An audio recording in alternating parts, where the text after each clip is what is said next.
سب سے پہلے تو قرآن نے زیادہ گمان کرنے کی مذمت کیا ہے۔ قرآن نے خود کہا ہے کہ یا ایھا الذین آمنوا اجتنبوا کثیرا من الظن،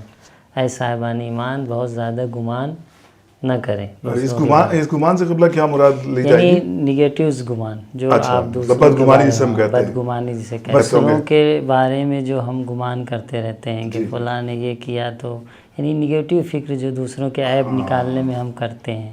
دوسروں کے بنسبت جو تصور کرتے ہیں، تو یہ تمام چیزیں، کیونکہ قرآن کی جو یہ آیت ہے اس میں بعد میں یہ کہا ہے کہ تجسس بھی نہ کریں، پھر غیبت نہ کریں۔ اس کا مطلب یہ ایسے گمانات ہیں جو ہم دوسروں کی عیب تراشی اور عیب تلاش کرنے کے پیچھے لگے، جیسا کہ بھی آپ نے پچھلے ایپیسوڈز میں اس کا تذکرہ کیا ہے۔ تو قرآن نے سب سے پہلے تو زیادہ گمان کرنے کی ہی مذمت کی اور کہا ہے کہ بعض گمان گناہ ہیں، کیونکہ